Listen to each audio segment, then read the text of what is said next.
más amplio, porque también abarca los temas relacionados a administración tributaria, políticas fiscales, cooperación internacional. Es que la fiscalidad internacional trata administración tributaria, política fiscal, cooperación internacional por el lado de la renta básica. Entonces, se refiere a un conjunto de normas políticas y principios que rigen, dice, la imposición. Abarca no solamente los impuestos, sino también otros tipos, no solamente el impuesto a la renta, sino también otros impuestos. Entonces, la fiscalía internacional, podemos decirlo, que es un concepto más amplio, ¿no? Que no solamente abarca el impuesto a la renta o un determinado impuesto, sino también los aspectos de la administración tributaria de estos impuestos, las políticas fiscales, respecto a la recaudación, respecto a lo que es presión tributaria, por ejemplo, ¿no? A disminuir las brechas fiscales, entre otros, y el tema de cooperación que cada vez se hace más interesante, ¿no? Actualmente las administraciones tributarias están más conectadas, intercambio de información, y eso hace que en la actualidad pues, sea más fácil también la detección de operaciones internacionales. Muy bien. Entonces, y tributación se centra más que todo en los impuestos, ¿no? Más que todo en el impuesto, en la aplicación del impuesto, en el gravamen del impuesto, en el cálculo del impuesto, para entender un poco. Algunas ideas básicas o principios básicos de tributación internacional. La equidad entre los gobiernos. Esto no se cumple necesariamente, pero la idea es que el gobierno donde se realiza, el Estado donde se realiza la operación, es el que debería cobrar más, ¿no? Donde se genera el ingreso es el que debería cobrar más.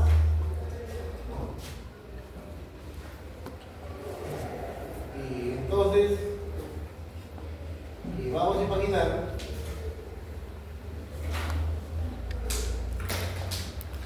el siguiente ejemplo, ¿no? Digamos,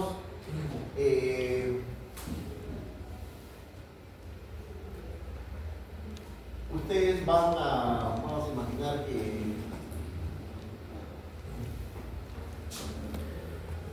equidad de labor, digamos. Aquí hay una, imagínate que hay una persona, un alumno obviamente de financiales, y de TCG, que quiere venir aquí, pero quiere venir a vender algo, a promocionar algo, a hacer una venta de algo, ¿no? De repente a hacer unas cosas para vender, ¿no? Pero la facultad, imagínate el ejemplo, le dice, oye, no sabes, sí, podrías vender acá unas cosas, ¿no? Pero tú como no eres acá, eres alumno de esa facultad, te cobramos un impuesto.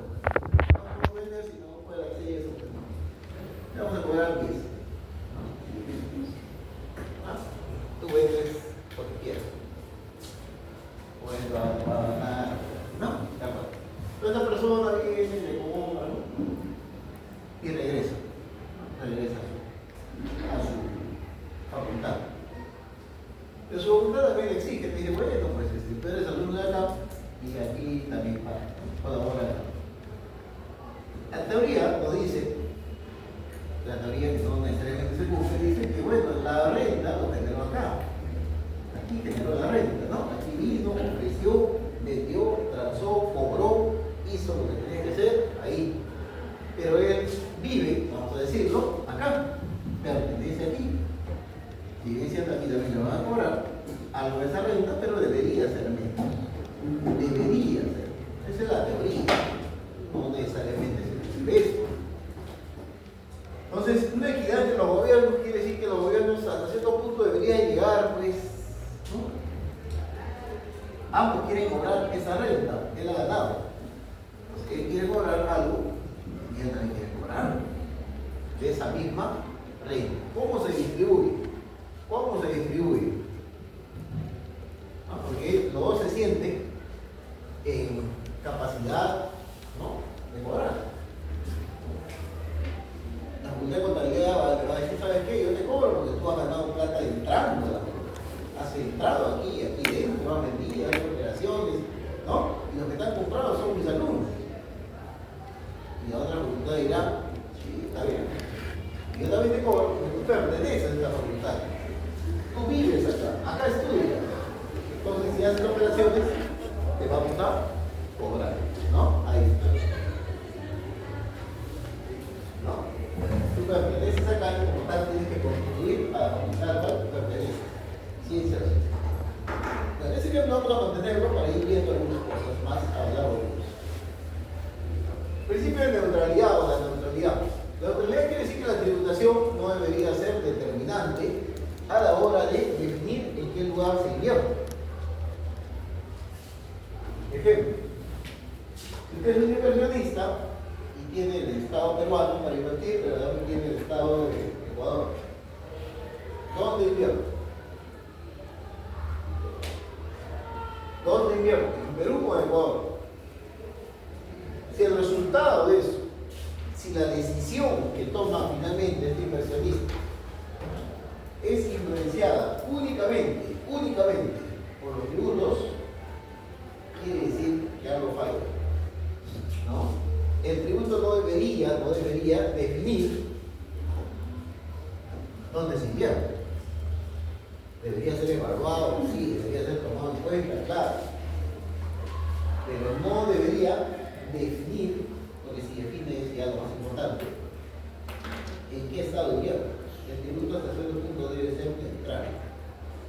Deberá analizar el mercado, deberá analizar el producto, la competencia, etc. Eso sería lo más importante, ¿no? Y en base a eso tomará tu decisión. Y el tributo sería, pues, a eso se refiere el principio de la neutralidad.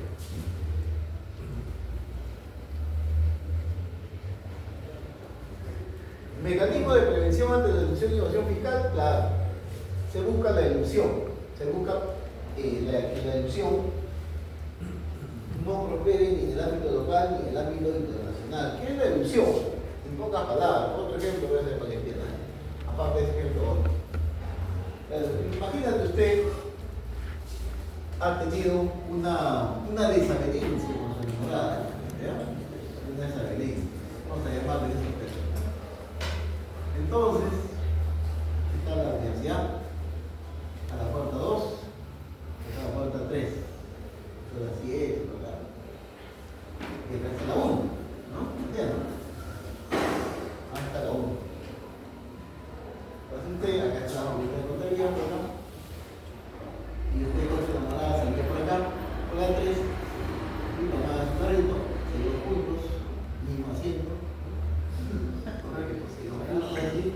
y llegaban te bajaban los olivos de repente y se entraban por ahí.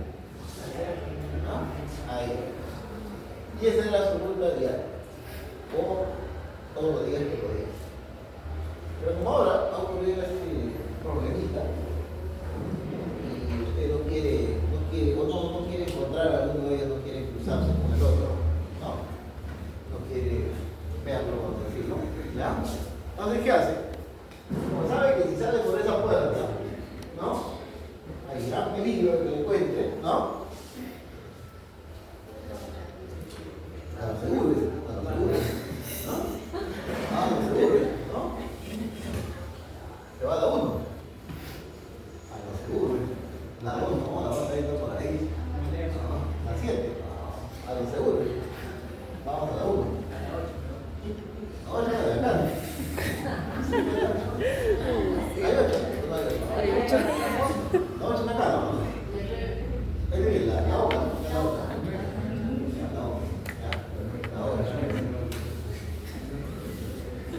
Entonces, es de la 1 nomás, de la 1 para aquí. Entonces de ahí toma su carro, que vive acá. ¿Ya? Entonces llega a donde llegará, ¿cómo se llega? pose, se va por pose, no sé qué hace, la verdad. Entra por ahí, por... Colonial. No, todo pose, todo.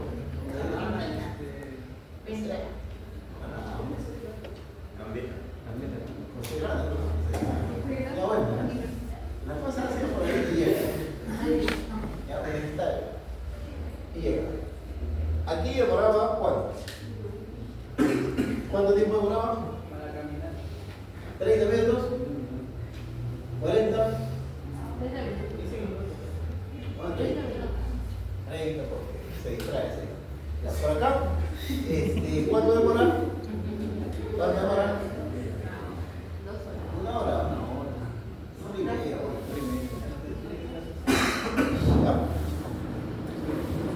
Pero él ha logrado el objetivo de llegar a su casa, ¿no? Ahí llegó a su casa, ¿no? Entonces, ¿qué ha hecho? Ha eludido, para que te acuerdes que es selección, ¿no? Ha eludido. ¿Qué ha eludido? En este caso, encontrarse con una persona, ¿no? Eso es eludido. En el ámbito tributario será, ha eludido un tributo. Ha eludido un tributo que si iba por acá, iba a pagar, ¿no? Si se da toda esta vuelta, puede ser que no pague o que pague menos. ¿Correcto? Ya. Entonces ha eludido. Pero acá viene el tema. Una ilusión se caracteriza por ser inusual. Pues nadie hace esto. Nadie hace esto. En su sano juicio nadie haría esto, me dice. Todos harían esto. ¿No? Es inusual. Es impropio. Es artificioso. ¿Ya? Entonces, eso es lo que caracteriza generalmente una ilusión. Hacen varias operaciones o varios procesos, ¿no? Inusuales, impropios, se refiere a que nadie hace, con la finalidad de llegar al mismo objetivo. Pero la consecuencia, ¿qué es? Que no ha pagado o ha pagado menos, ¿ya? Entonces eso es, para que entiendas en términos simples, digamos, lo que es una ilusión. Una evasión ya, pues es una persona que no hace eso, sino que de manera intencionada, de repente se va por la misma ruta. Sí, de repente se va, pero no va a pagar impuestos. ¿Por qué? Porque no tiene la falta, porque tiene operaciones no reales. ¿Entiendes? Ya hablamos, pero temas intencionados. Ha comprado factura, declara de menos. Se va normal. Pero cuando quieren cobrar tributo, dicen, no me toca tanto, si tengo tantas compras, aumenta compra, indebidamente, intencionadamente. Falsea contratos, ¿no? De todo. Entonces, hay una intención de defraudar a ti. ¿Qué más? Eso se busca prevenir, no solamente en el ámbito local, sino en el ámbito internacional, donde es más interesante la seducción y evasión, porque aquí hay millones o miles de millones de juegos. ¿No? Promoción de relaciones comerciales que benefician a ambas partes. Se busca a través de la tributación también unir mercados, mejorar las operaciones o incrementar las operaciones económicas. ¿De acuerdo? Derecho internacional tributario comprende normas de carácter internacional que regulan las relaciones jurídicas tributarias que trascienden la frontera del Estado. Trascienden la frontera del Estado. Que se aplica más allá del Estado, ¿no? Más allá del Estado. Se enfoca en las relaciones fiscales entre los Estados y como el derecho internacional influye en la soberanía, dice, incluye principalmente los tratados y convenios internacionales. Así es, tratados y convenios. Ahí está. En materia tributaria. Por supuesto. ¿Qué se busca? Evitar la doble imposición internacional y regular la cooperación entre administraciones tributarias de diferentes países. Evitar la doble imposición.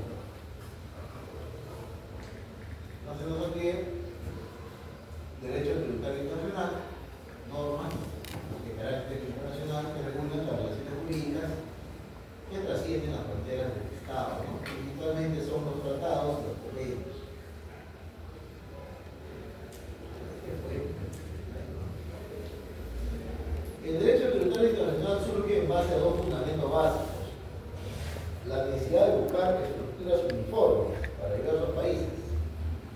Siempre se ha intentado homogeneizar, ¿no? Se ha intentado armonizar, ¿no? ¿Correcto? Que algo sea igual para todos, o al menos que se parezca.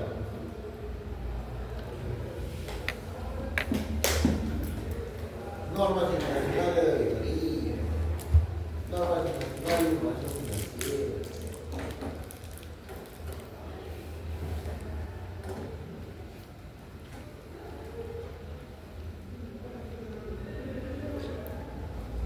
Derecho tributario internacional. Es una rama del derecho tributario que estudia las normas de carácter fiscal que surgen de los órganos internos del Estado. Abarca las normas tributarias de un país que tienen implicancias internacionales, como aquellas que regulan la tributación de no residentes o las operaciones transfronterizas.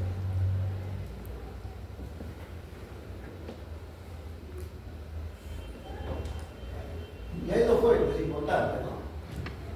El derecho tributario interno, pero también el derecho comunitario y los tratados internacionales. No perdamos de vista que Perú pertenece a la comunidad andina, de nación, entre otros, ¿no? Y la comunidad andina también maneja un derecho comunitario, ¿no?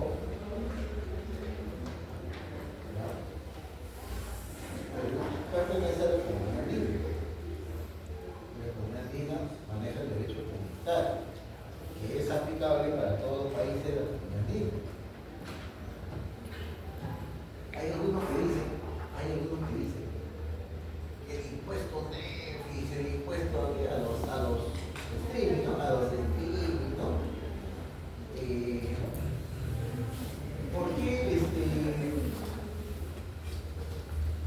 ¿Por qué no se,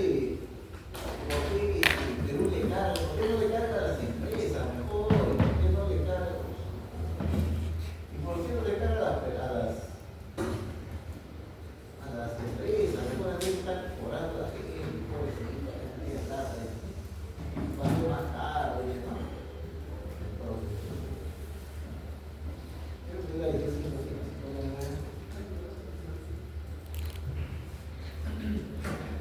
no, ¿por qué Perú no hace eso?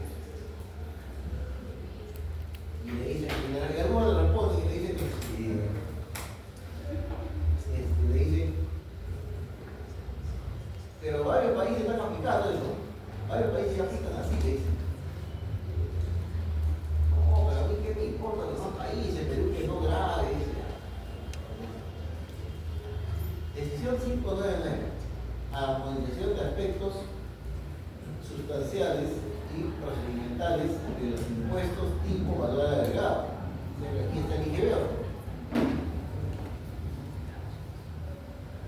Y esto es una norma comunitaria, es decir, esto es una norma de la comunidad andina, de la cual Perú es parte. Es norma de la comunidad andina. Vamos a buscar la película.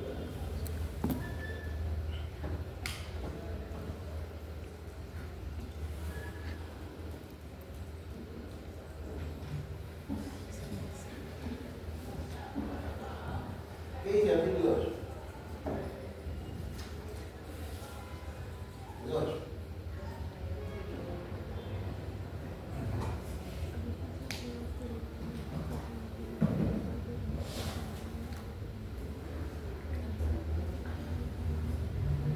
¿Quién debe pagar? ¿La empresa Netflix o el privado? Léelo bien, calma, un convenio de calma. A veces se pide una llamada. Es lo que me dejo calma.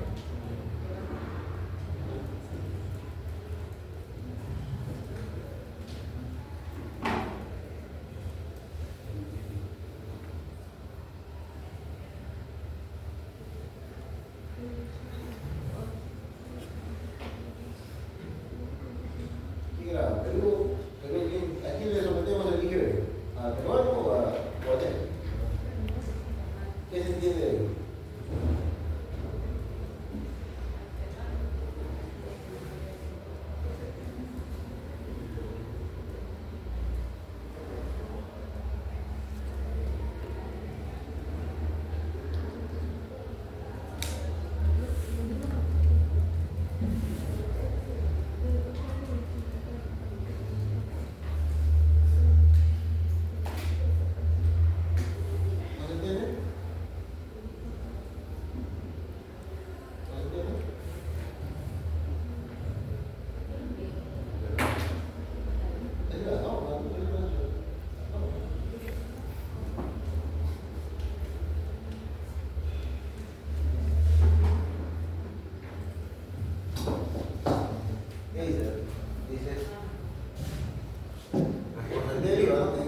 de servicios grabados, prestados por no residentes ni domiciliados, ahí está la plataforma, ¿no?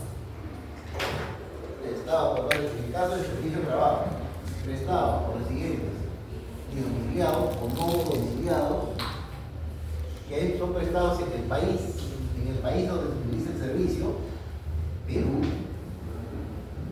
el usuario, el peruano, o el destinatario, sigue siendo el peruano, tendrá la condición de sujeto pasivo. El sujeto pasivo es el que debe. ¿No? Quien debe soportar la carga. ¿Ya? Entonces, ¿por qué el privado tiene que pagar? Entonces, Perú, por su legislación interna, no puede ir por encima de una norma comunitaria. Por más que le guste, no le guste. Simple. Pero claro, varios, las personas que opinan por los medios de prensa, tienen la menor idea que existe, pero la de no, entonces. Es lo que había llegado, ahora hay otras razones a nivel de índice, ya todo, ahí es una razón legal. Hermano, demostrado. Pero le grabamos a técnico, no debe ir a la corte. Tenemos nosotros la corte de la comunidad andina. Sabemos de la corte. Se va a quejar ¿no? Y se multa en el Estado peruano. Bueno. Entonces, ¿qué busca el derecho tributario internacional? Evitar la doble imposición. Buscamos evitar la doble imposición. Terrorismo, neutralidad y eficiencia, las relaciones, prevención y inclusión social. Entonces, buscamos evitar esta doble imposición. ¿Dónde está la doble imposición? Acá. Y este alumno, cuando va a vender la contabilidad, y aquí paga y aquí paga también. No, no diga que aquí le ponen medida. ¿No? Se dicen que pagas acá. Entonces, ¿hay doble imposición? Sí, porque él está haciendo una operación y esa operación comercial están grabando acá y también le graban aquí. ¿Ya? Entonces, imagínate que sea dos países, se está grabando en ambos. Eso es lo que estaría pasando.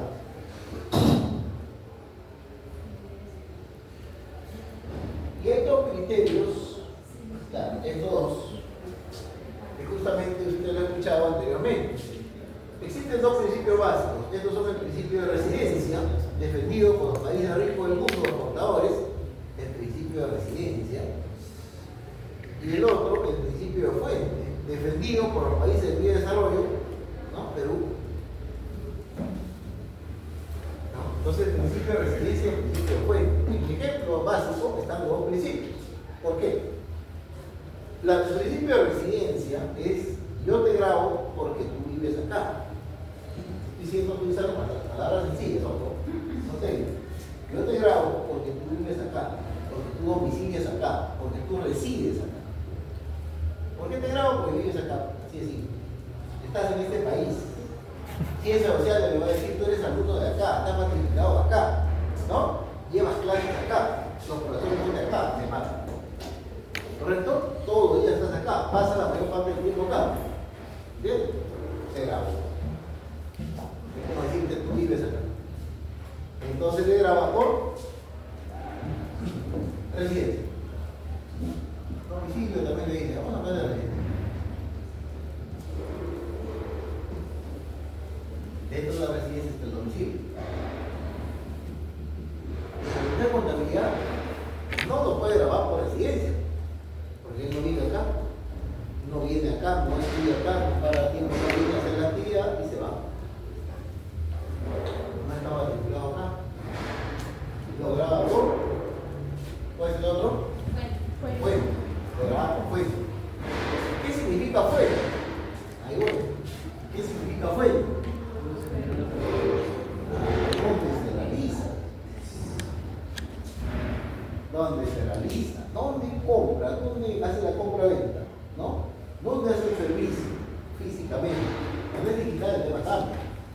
Ya, pero comencemos con lo básico, con lo físico. ¿Dónde está la fuente? Donde realiza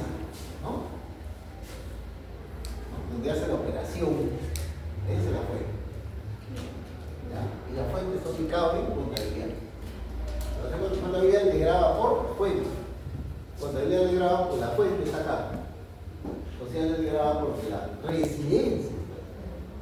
Es diferente. Pero finalmente los dos terminan trabajando, pero con criterios diferentes. Él con residencia y él con fuente. Pero al final los dos terminan trabajando. O sea que Perú, profesor, graba como. Perú graba así, pues. Perú graba igual que esto. Perú, ¿cómo graba? Lo mismo. Si esto fuera Perú, Perú graba y dice lo siguiente. Perú graba de la siguiente forma. Si tú eres domiciliado, te grabo por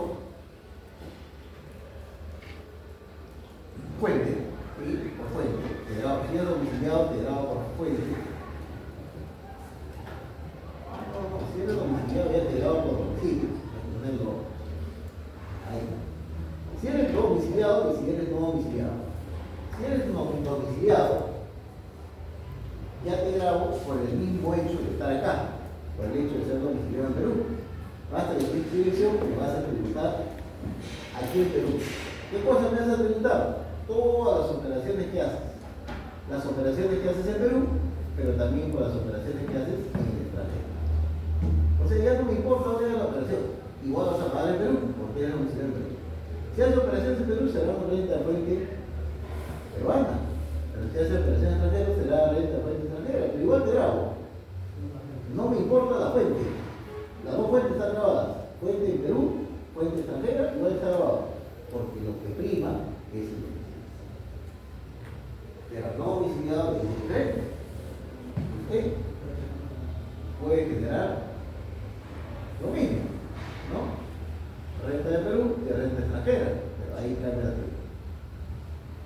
Ahí te voy a grabar solo si es que haces o generaste renta de fuente. Nada más. Entonces, a usted, a mí, nos graban por domicilio. La fuente, en realidad las dos fuentes que podamos tener, peruana o extranjera, nos graban. Por eso lo que pedimos es domicilio. A nosotros, a ti, a mí, a una empresa constituida, a varios, cualquiera. Pero uno que viene afuera, no le van a grabar por domicilio, pues, porque no es domiciliado. Entonces le van a grabar solo si al hacer operaciones en Perú ha generado renta de fuente peruana. No le importa el domicilio, porque es no domiciliado. Le va a decir, la operación que hiciste es de fuente peruana, sí, de consecuencia peruana. Es lo mismo en lo que tenga que ver. En el fondo es lo mismo. Porque si este fuera Perú, al no domiciliado le grabo, porque tuvo una fuente en Perú. Al no domiciliado le graba porque tuvo renta de fuente. Lo mismo. ¿Vale? Fuerte, fuerte. Derecho tributario 1, 2, 3, 4, 5.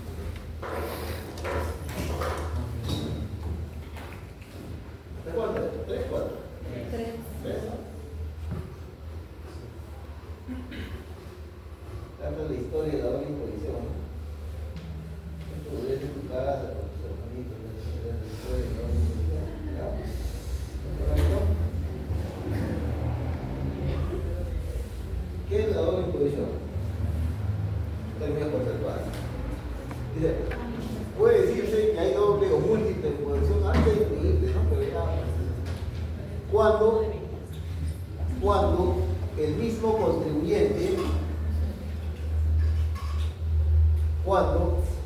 contribuyente es grabado en dos o más veces por el mismo hecho en el mismo periodo de tiempo y por parte de dos o más sujetos con poder tributario.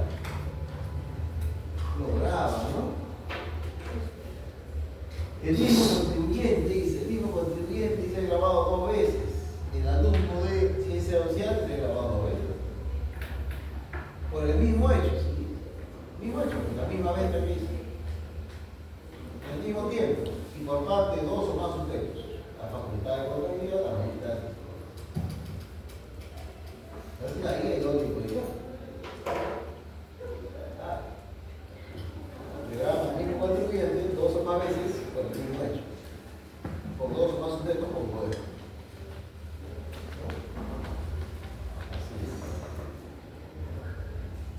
Aquí te graban dos veces o no más.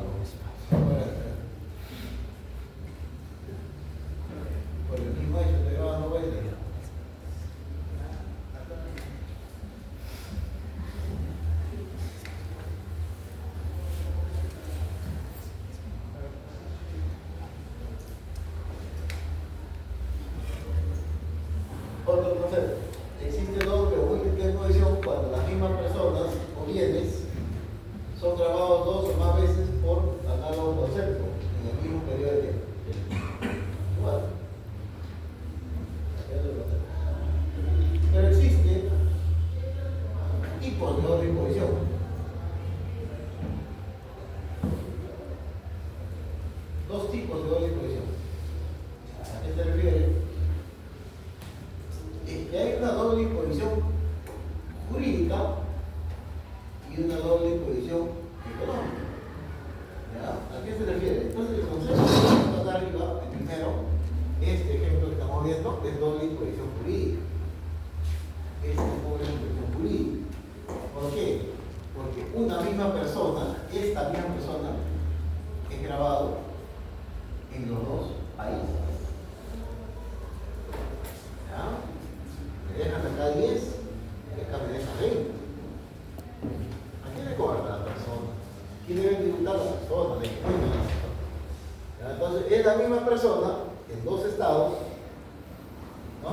En el mismo periodo, graba Perú y Argentina, ¿no? Por el mismo concepto. Entonces está grabando la actividad empresarial que ha hecho. La actividad empresarial que ha hecho. ¿De acuerdo? Eso es doble disposición jurídica. ¿Ya? Jurídica. ¿Y qué cosa es doble disposición económica? Se puede definir como el momento cuando la sucesión múltiple de la misma renta o patrimonio afecta a dos personas diferentes. ¿Cómo es esto? A ver, imagínate lo siguiente. Imagínate que usted tiene una subsidiaria. Imagínate que tú tienes una subsidiaria. ¿No? Hay una empresa, por ejemplo, peruana, una no domiciliada, una empresa, y crea aquí en Perú una subsidiaria. Una sala. ¿Quién tiene el 100% de acciones?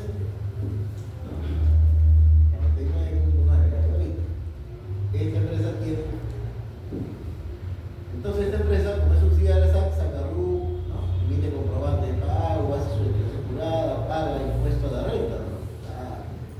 Paga impuesto a la renta. Y saca utilidad. Utilidad. ¿No? Y cuando saca utilidad, ¿la utilidad dónde va?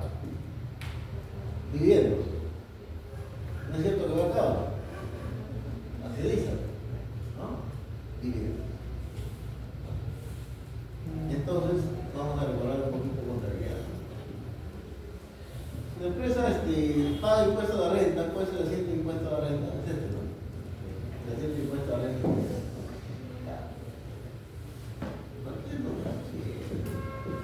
Después este impuesto a la renta se anula.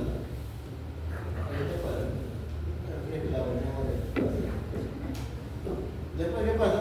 Esta 8 pasa a la 5 saldo, utilidad y dinero. Y después de 5 repaga, se va a repartir dinero. 44. ¿De acuerdo? Entonces, si esto lo ponemos en un estado de resultados, ventas, coste de ventas, ya saben que eso es utilidad, producto, gestión, creatividad. Utilidad de impuestos. Siguiente estos datos, ¿no? 600 sería impuesto a la renta, 100. Y utilidad final, utilidad neta, 10. Hipotéticamente. Resumiendo, ¿no? Quiere decir que esa utilidad ya pagó impuesto a la renta acá, ¿no? La utilidad, ¿no? La empresa, pero el concepto de la utilidad o la renta. Este 500 es este 500 que se va a pagar. ¿No? ¿Está bueno? ¿Sí? Haciendo básico, ¿no? Haciendo básico. 500. Ahora, la otra empresa, imagínate que yo tengo un contable peruano para que siga la línea. ¿Qué asiento hace con ese 500? ¿Qué asiento hace con ese 500? Te voy a ayudar. 500 también. Ahorita, ¿qué asiento hace por esos 500? Está recibiendo dividendos, ¿no? Ya ponle la dividenda, ¿no? Digamos que cobra la renta. ¿Y acá qué cuenta va? He puesto capital, tengo acciones de esta empresa saca utilidad, Ya pagó su impuesto a la renta y el otro día me está pagando, me está dando como accionista principal. 500 y aquí, 500 y ¿qué cuenta acá? Cobro de dividendo, ¿qué cuenta? ¿Cuál? La contable. La contable. Bien. ¿Qué cuenta? 5, 4, 3, 2, 7. Busca la 7, 7. Busca la 7, 7. 7, 7 adentro, va a dividir. Adentro. 7, 7, 3. ¿Cómo se llama? Dividir. Ahí va, no, creo que. Ahí va, no. Ahora, esta 7, 7. Imagínate, que no miliar. ¿Tú qué crees? ¿Paga impuesto o no paga impuesto en este país? Es su ingreso. ¿Pagaría o no pagaría? Sí paga. ¿Ya? Estamos hablando de dos países. Sí paga. Y no es cierto que esos 500 ya habría tributado acá en Perú. No será la misma plata que están volviendo a plata, no la persona. Ojo acá cambia con el otro. Pero que aquí el que está pagando impuestos es los 600. Y ya pagó 100 y le quedó 500. Ahora, esos mismos 500, claro, se va a juntar, va a hacer otro estado de resultados, correcto. Pero ahí estarán los 500, ¿no? Y no es cierto que esos 500 vuelven a pagar impuestos a la renta acá. Claro. No. Ya te dije, pues, no. ¿Esto qué cosa es? Una doble imposición económica. No puede ser jurídica, porque aquí el que paga impuestos es él. Y aquí el que paga impuestos es este. No puede ser jurídica, porque jurídica es cuando es la misma persona, el mismo individuo, el mismo sujeto, la misma empresa. Ahí es jurídica. Y económica es cuando son diferentes personas, pero la misma plata, el mismo. ¿De acuerdo? ¿Amén? ¿Preguntas ahí?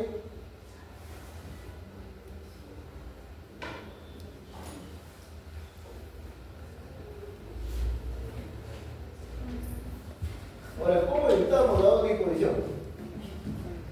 ¿Cómo evitamos esa doble imposición? Tanto jurídica y económica. ¿Qué hacemos? ¿Vamos a estar listos todavía? ¿Cómo evitar la doble imposición?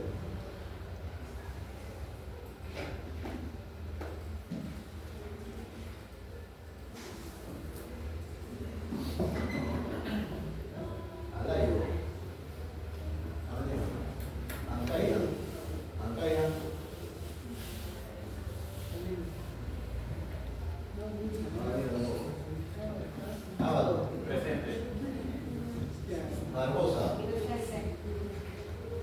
Barbosa. Bazán. Diseño. Cacha. Carranza. Castillo. Presente. Huayla. Chambi. Chambi. Changanaki. Ana. Presente. Chorros. Leo. Churimaco.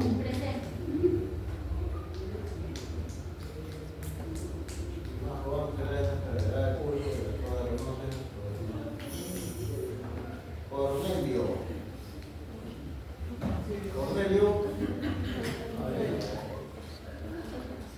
Cruces. Cruz.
Rivera. Presente. Rojas. Rojas Vázquez. Presente. Rojas Melgarejo. No ha venido. Salas. Sánchez. Sánchez Calla.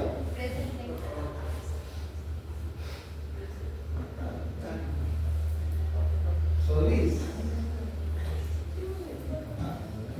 Guineo. Motora. Valdivia. Valencia. Valencia. Vergara. Presente. Vial. Zárate. Presente. Segarra. Presente. Segarra.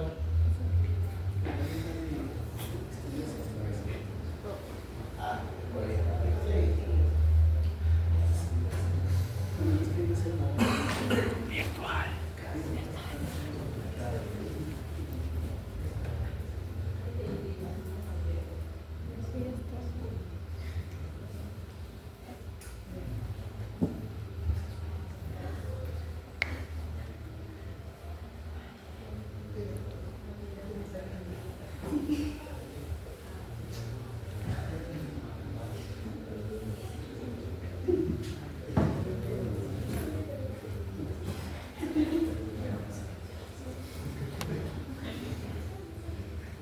Bueno, ahora, decíamos que se busca evitar la doble imposición, esa doble imposición que estamos conversando, y para eso hay convenios, y comenzaremos viendo la Convención de Viena, que es una norma importante para interpretar el gran tratado. Se dice que es la norma de los tratados, la Convención de Viena. Dice, un acuerdo internacional celebrado por escrito entre Estados y regido por el derecho internacional, ya conste en un instrumento público o en dos o más instrumentos conexos, ¿no? Cualquiera sea su denominación particular.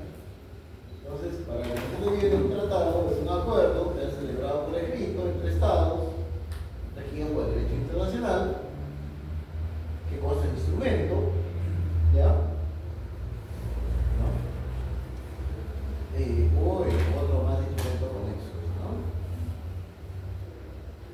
Entonces es un acuerdo que ha llegado a dos estados, ¿no?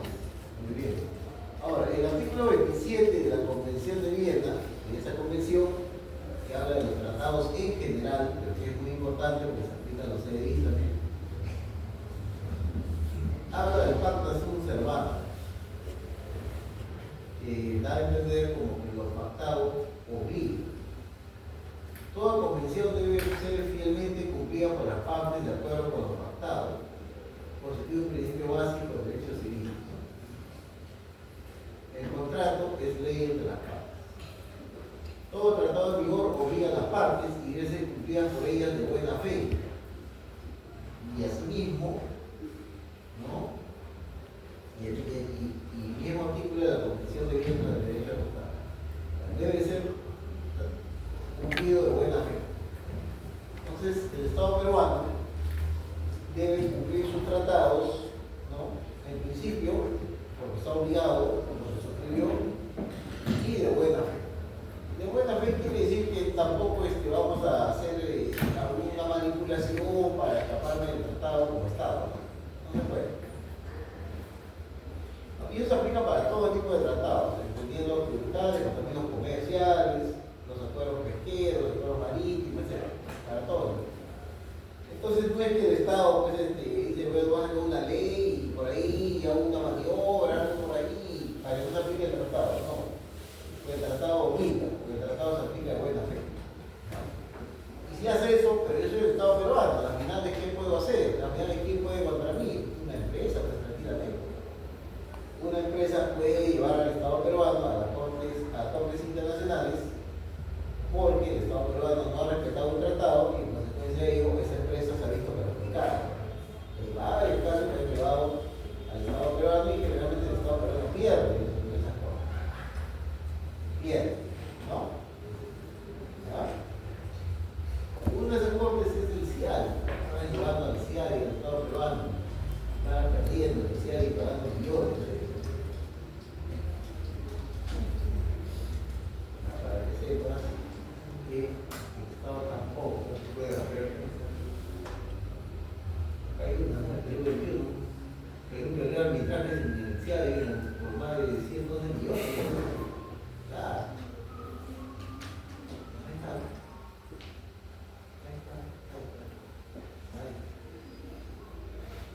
43 procesos.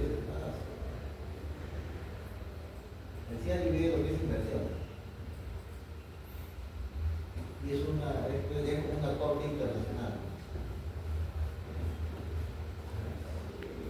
Entonces, no es tan fácil cuando uno debería incumplirse los tratados. Tratados internacionales, regidos por el derecho internacional. Para que un acuerdo de voluntades celebrado entre sujetos de derecho internacional sea considerado como tratado, necesariamente debe ser regido por las normas del derecho. Es decir, si el acuerdo se rige por algún derecho interno, automáticamente deja de ser un tratado. Tiene que regirse por las normas del derecho internacional.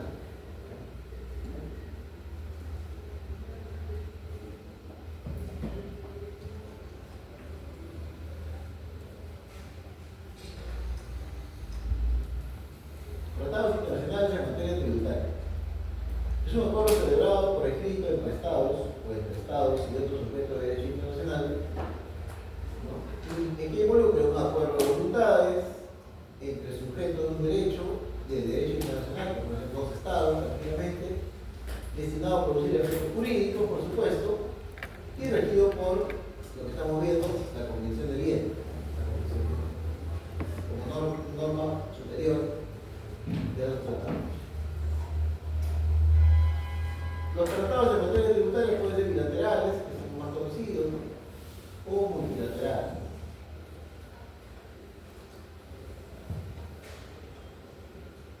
Para que entre en vigencia un tratado, hay una negociación, hay un consentimiento.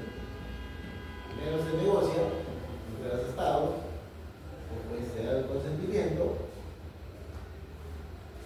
y después ese consentimiento se plasma en los documentos, ¿no? En las ratificaciones que hacen los congresos, en este caso el Congreso peruano, de los tratados. Finalmente entra en vigor cuando se publica. Entonces, esa es la idea. Negociación, expresión de consentimiento, comunicación y entrada en vigor. La Constitución Política de Perú, ¿qué dice? Dice en el artículo 32 que los tratados internacionales en vigor no pueden someterse a referéndum. ¿Qué más dice? Que los tratados celebrados por el Estado y en vigor forman parte del derecho nacional. Se incorporan al derecho nacional. Perú tiene varios tratados, ¿no?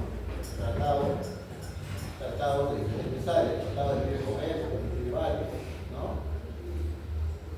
En materia tributaria tiene los tratados para evitar los convenios, para evitar la OIM. Tratado, convenio, pacto, acuerdo, alianza, protocolo, intercambio de notas, dieta final, son los términos comúnmente utilizados para designar aquello que constituye una vinculación internacional.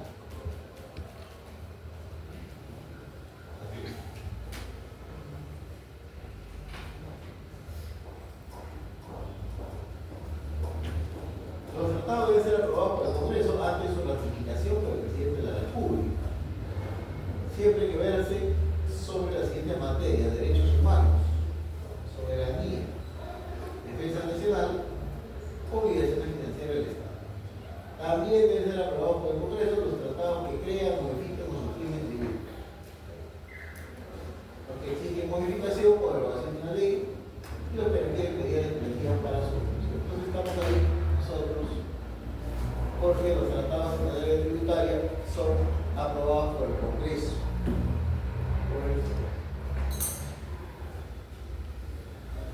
Así es. Y ratificado por el presidente. Y el Congreso puede demorar, no hacer nada.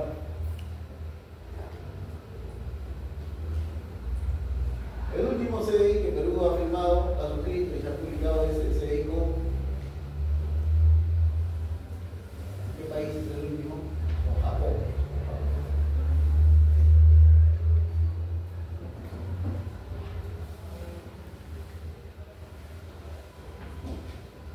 ¿Qué más?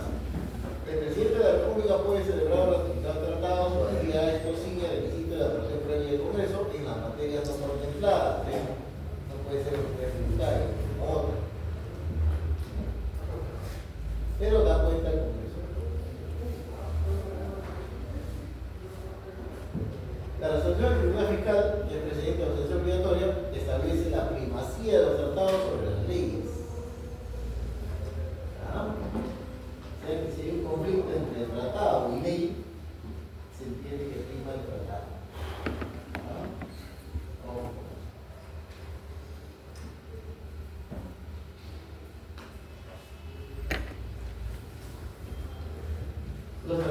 internacionales son fuente del derecho tributario también, así lo dice el Código Tributario en su norma tercera.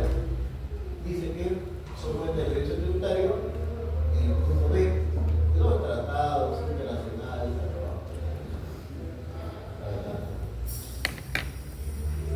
Bueno, aquí es lo que dice ya el tribunal, que también ha ratificado, ¿no?, este tema.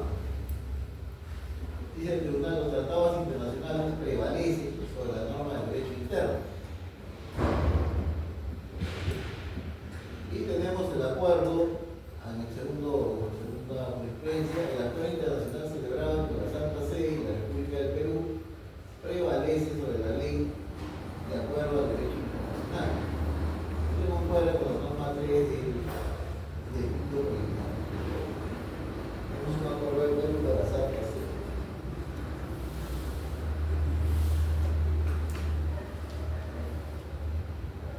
Entonces, de acuerdo a la jerarquía de normas, como fuente de derecho, que debe primar en el derecho internacional, dice ahí, ¿no? Quien debe primar es el tratado internacional. ¿Ya? De acuerdo a la jerarquía de normas, como fuente de derecho, quien debe primar es el tratado internacional, por encima de la ley.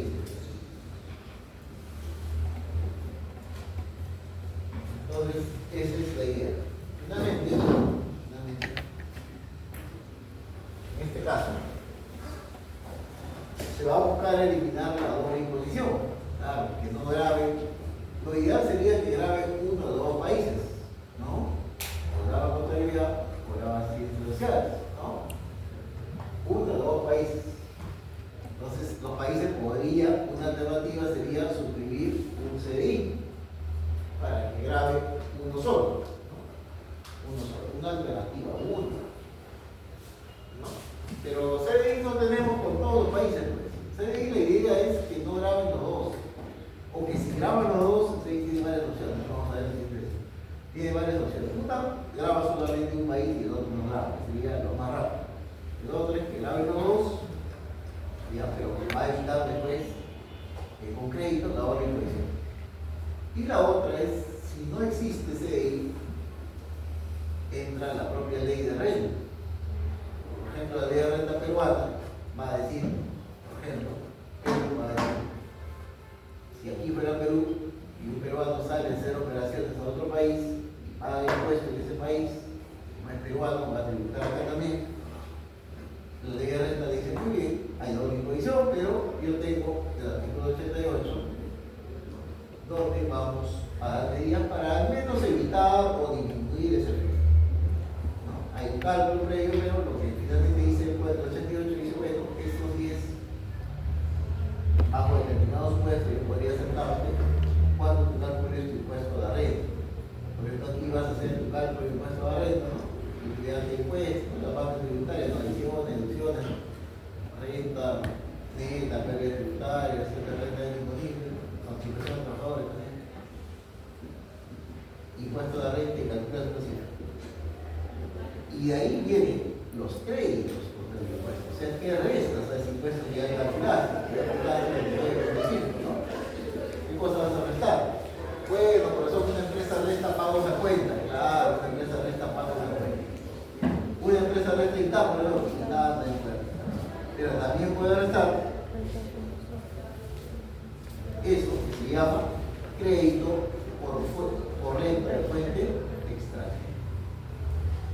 Entonces, una forma que sin convenio, la propia ley de renta tiene un mecanismo, que te dije, sujeto a requisitos, a condiciones de cálculo, pero al final está ahí, para hasta cierto punto eliminar la doble imposición. Se puede eliminar por convenio, también por la propia ley fiscal. ¿Alguna pregunta hasta ahí?